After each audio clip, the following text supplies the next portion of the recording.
Sweeping down upon the underworld to smash gangland comes the friend of the unfortunate, enemy of criminals. A mysterious, all-powerful character was a problem to the police. A crusader for law. In reality, Dan Garrett, a rookie patrolman, loved by everyone but suspected by none of being the Blue Beetle. As the Blue Beetle, he hides behind a strange mask and a suit of impenetrable blue chain armor, flexible as silk, but stronger than steel.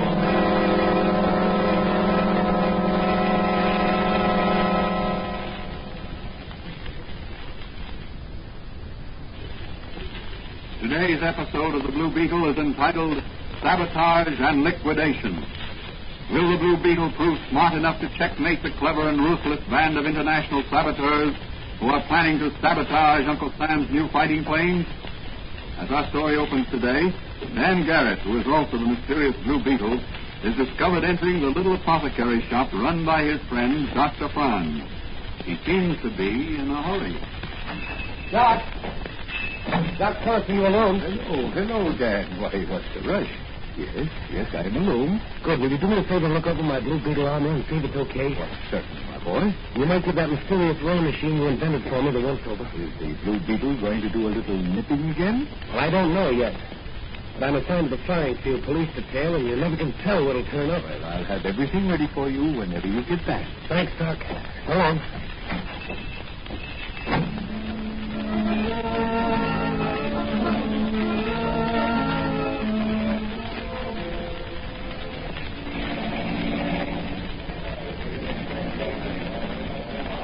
And have you noticed, Danny, me boy, that the chief gives us the best special assignments? You're right, Mannigan. You know why?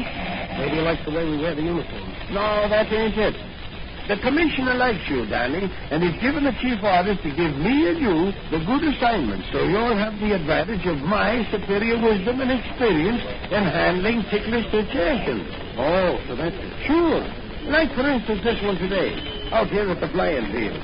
They're testing out one of the new fighting planes for the United States Army. Yes, I know. They say it'll outfly and outfight any flying ship in the world. Well, now, suppose some of them foreign agents, or maybe the Blue Beetle was to sabotage. Yeah, that's it. Suppose they was to do that, and that plane up there was disabled and crashed. Well, it would be up to us to make an investigation on the spot and keep the crowd back and look for clues and interrogate Mannigan. Yes, interrogate witnesses and mechanics and people. What about it? Well, I, being more experienced than you, I know how to take charge and... Well, it looks like you'll have the chance to do your stuff, Mannigan. That plane is in trouble. Yeah, that's right. Hey, look, his motor's carrying loose. His wings are breaking in two. He's trying to do a ball and leap. He'll never make it. Hey, where are you going, Dan? That plane is going to crash. I want to save that pilot if I can. Hey, wait, you can't do nothing. He'll be killed instantly. He's got a plan, Jake. Look out.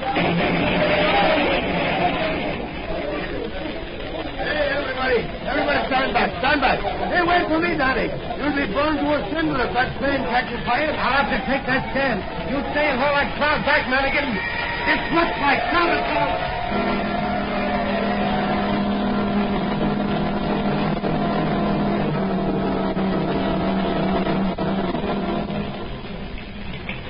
Pilots, can you hear me? Oh, alive, all right.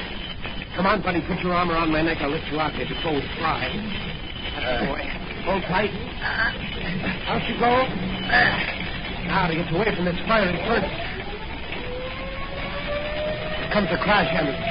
They'll fix you up. And you'll be okay over here. I'll just lay you here on the ground and go help Mannigan to the crowd. As soon as that wreckage cools off, I'll come back and examine it for evidence.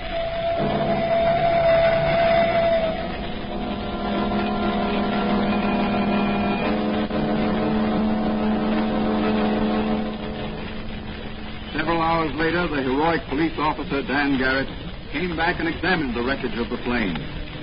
His investigation brought to light several peculiar facts. That evening, he called upon his friend and confidant, Dr. Franz, a chemist, who had a little apothecary shop in one of the city's side streets. Look at these bolts, Doc. I got them from the wreckage of that new pursuit plane. They've been tampered with, all right. So I'm halfway through. Let's put them under the microscope. What? There we are. What do you find, Doc? Very interesting. Very interesting. What is it, Doc? They've been sawed halfway through with a Mayer hacksaw. A Mayer hacksaw? Yes. The invention of a man named Mayer. They're made of a special type of steel and saw teeth set differently from ordinary hacksaws. Therefore, they have a very distinctive mark on everything they cut. Also, the blade of the saw is so thin that it is sometimes difficult to locate the cut they make. They're usually called hat Mayers for short. Only one airplane company in this country uses them so far. That's so who? The Darrell Airplane Company. Then this must be an inside job. Yes, General, yes. It looks like it. They had the contract to make several experimental planes of different types. This pursuit plane was one, and the super bomber, which was to be tested tomorrow, was another. Okay, Doc, and thank you. I've got to change into my other costume. This is a job for the Blue Beetle. You take some terrible risks, Danny. I worry about you. I worry about you. Don't worry about me, Doc. That secret 2X formula you gave me at the hospital certainly kept me up. Nothing, Danny boy, nothing. That impenetrable blue steel chain armor you made for me, it saved my life many times. Yes, but someday something may go wrong and you'll be killed. Why don't you give up this Blue Beetle character and stick to regular police work? You're popular with the commissioner. Someday you might be chief of police. Doc, I've dedicated my life to helping the underdog and tracking down criminals and bringing them to justice. And no matter how great or how powerful they may be, I've got to do it in my own way. I must work alone. And you're the only one who knows who the Blue Beetle really is. I value your confidence, my boy. You're doing a grand job. Thank you, Doc. I better get going. I've got a lot of work ahead of me tonight. How do I look? Very mysterious and very terrifying. How does the magic ray work? Swell.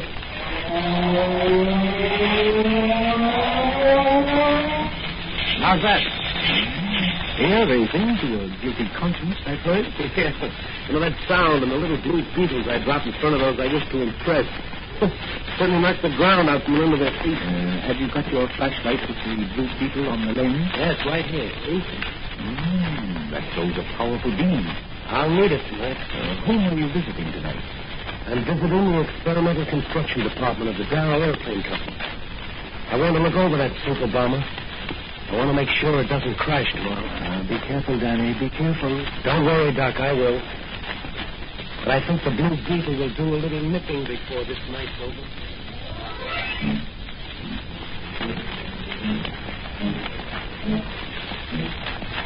Beneath the wings of the giant bomber in the experimental construction department of the Darrell Airplane Company, a shadowy, sinister figure moves, guided only by the light of a small pocket flash. Slowly he climbs the scaffolding directly under one of the powerful motors. In each hand he holds a hacksaw. In a holster at his waist protrudes the butt of a .45 Colt revolver. Silently he mounts to his goal. That pursuit job in the fence today. Tomorrow this bomber will crash. It sure is an easy way to make...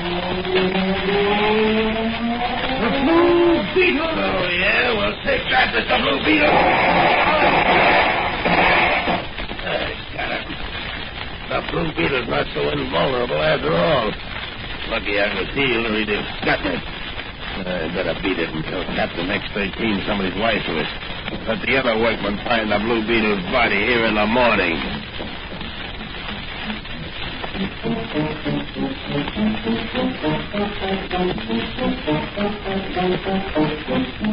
Out into the night ran the treacherous workman, the saboteur who had caused the wreck of one of the newest planes intended for Uncle Sam.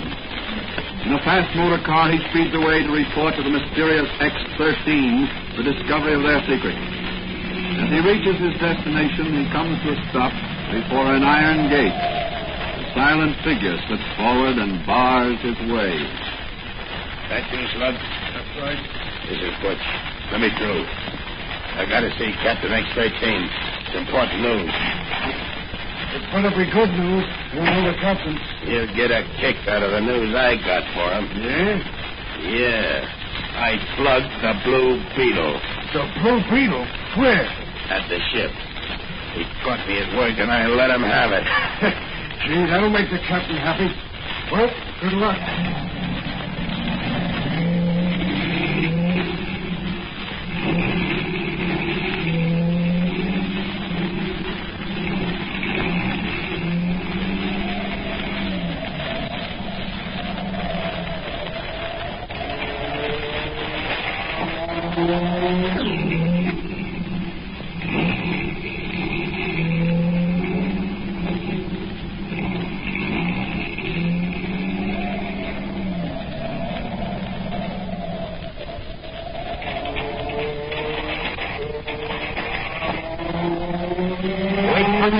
The Blue Beetle. Drop that gun, Butch.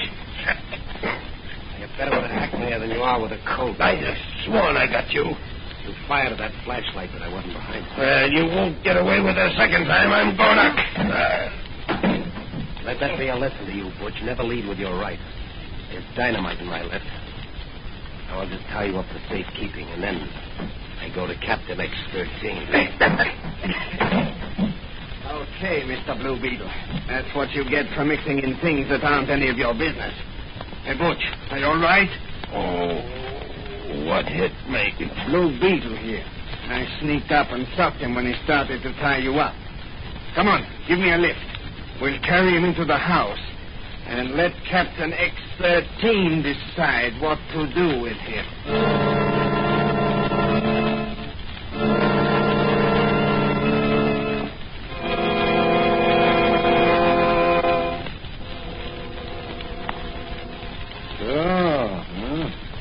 So that is the so very famous Blue Beetle you have there, eh? Yes, sir. He caught me working on the bomber. I threw a couple of 45 slugs at him, but I must have missed. When I got out of the car, he jumped me.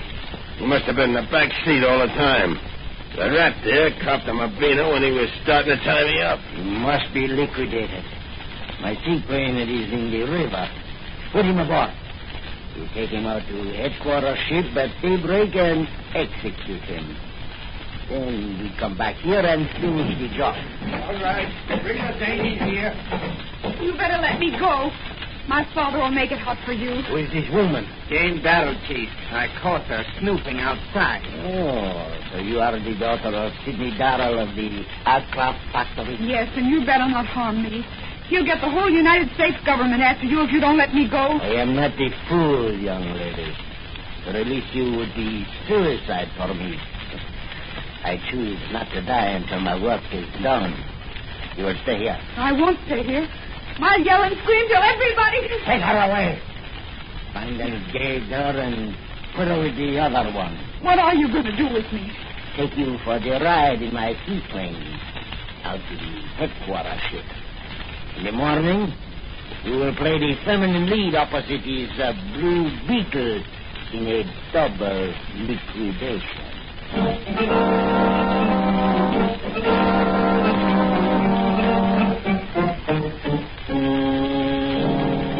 At daybreak, Captain X-13 and his crew of nefarious saboteurs and conspirators, with their two prisoners bound and gagged, take off down the river in their seaplane and head toward the sea. When the Blue Beetle regained consciousness, he managed to sever his bonds with his magic ray machine. Discovering Darrell's daughter beside him in the dark baggage compartment of the plane, he quickly removed her gag and bonds. Who are you? I'm Jane Darrell. Jane Darrell. What are you doing here? They caught me investigating their hideout, and they're going to liquidate me. That's what they think. Who are you? The Blue Beetle.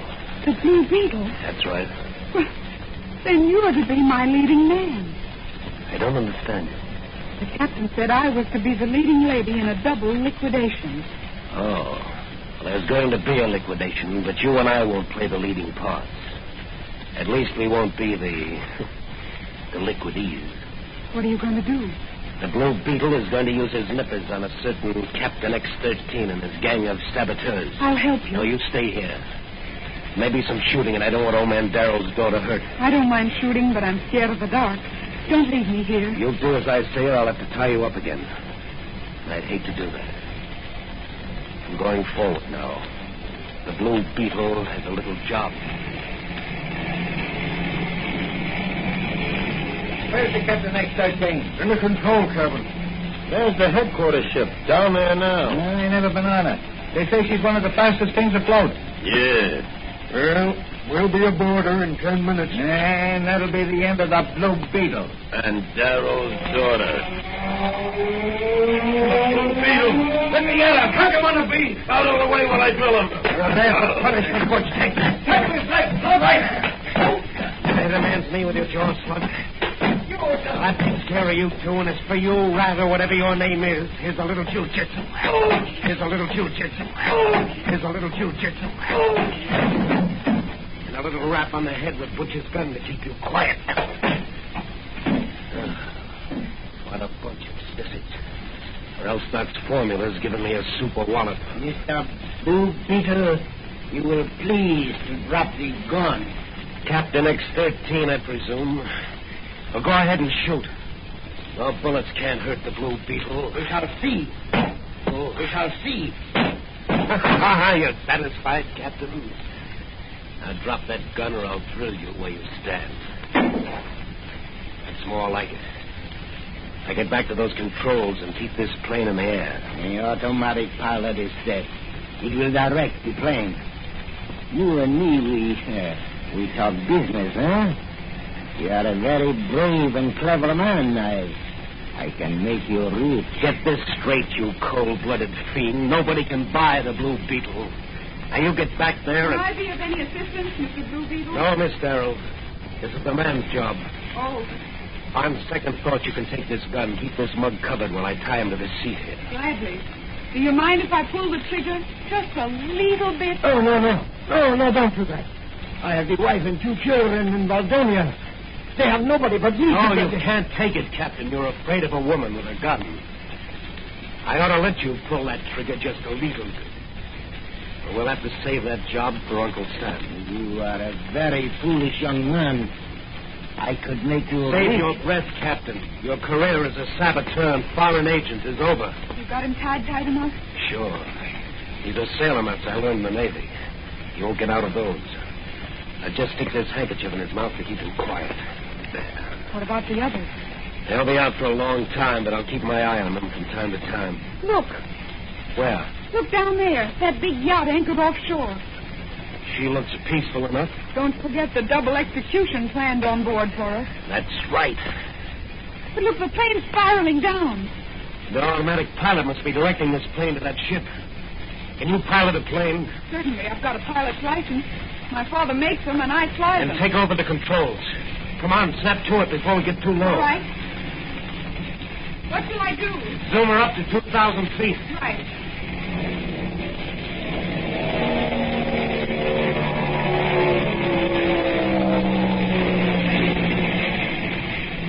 Level her off a bit. Steady now. How's that? That's swell. What are you going to do now?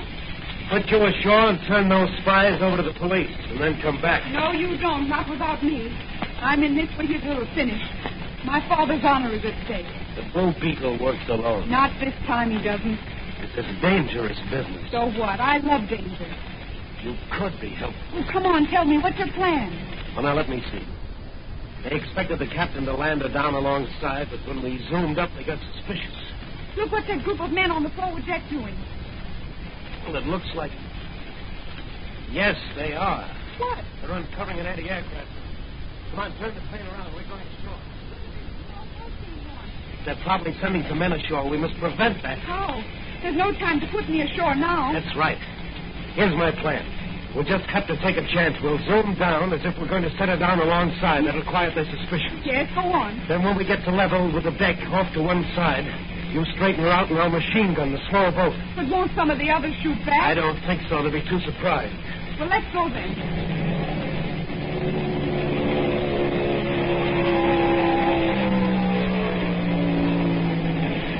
Hold it steady now. Okay. That's it.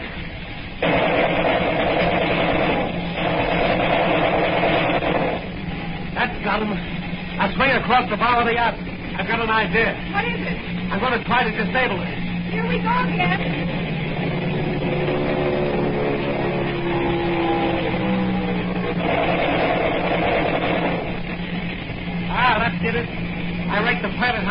gun bullets. I'll zoom her up. It's shooting at us. Yes, that was close. Are you all right? Sure, are you? Yes, they can't hit me. Zoom her up out of range. All right. It's moving ahead. It's coming in anchor chain. I wonder why they don't weigh anchor. It's picking up speed. And she's dragging their anchor. They're heading right for those rocks offshore. Something has gone haywire. She's running full speed ahead right toward those rocks. Well, shall we stick around? No, we've got to get word to the Coast Guard. We'll hit it off up the coast and turn those mugs back there in the cabin over to the police. Look down below. Why, that ship is out of control, or else they're going to deliberately wreck her. And some of the men are jumping overboard. They'll drown sure as Moses in that treacherous water.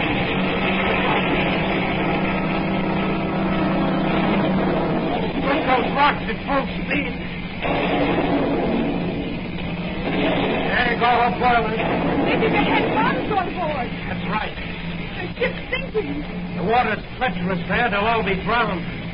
So that's what's called mass liquidation. I'll say it is. Oh, it's horrible. Yes, but think of those poor devils who were the test pilots. They fly our experimental planes intended for the Army and for the Navy. It's horrible for them when the work of foreign agents causes them to crash. What about that new Army bomber that makes its trial flight today? That's right. I've got to get back and warn the authorities. The Blue Beetle still has work to do. Home, Jane, and don't spare the horsepower.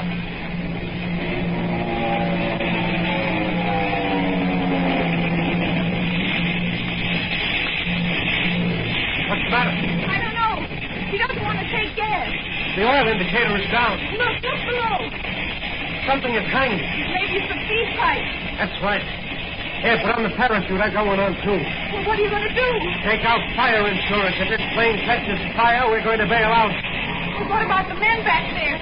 Captain X-13 and the bunch. It'll be just too bad for them. They'll crash and they'll burn to the flame. Wait, I think I can land her in that little lagoon. Better let me take over. Yes, I guess you better. You sit back and relax. Everything is going to be all right.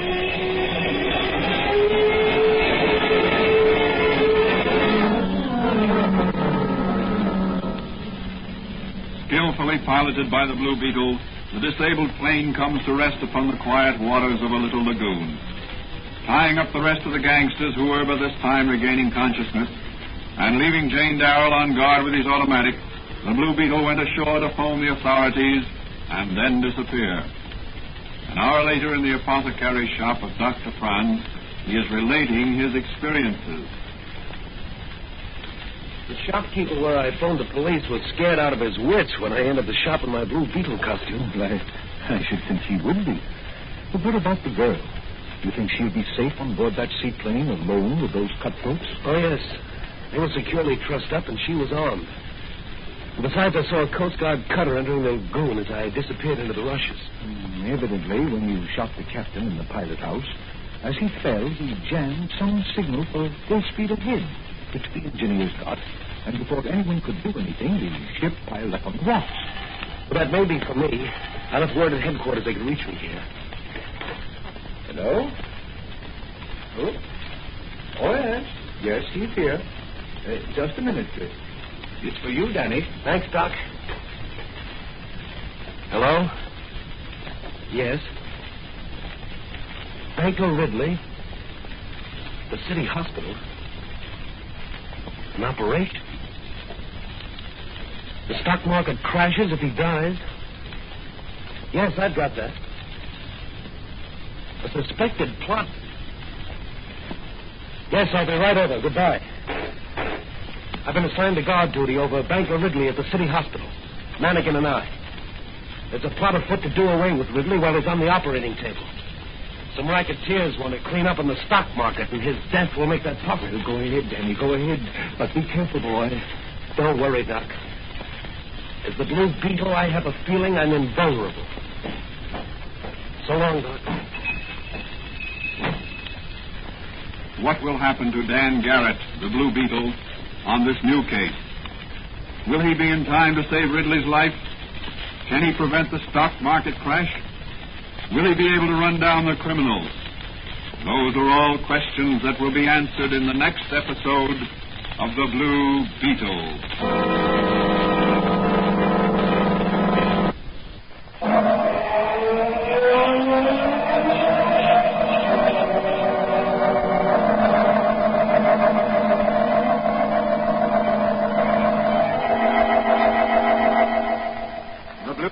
Is a copyrighted Fox feature appearing in Mystery Men Comics magazine on sale at your newsstand. The Blue Beetle is on the air twice a week on this same station. Consult the broadcast schedule in your local newspapers. And don't forget to listen in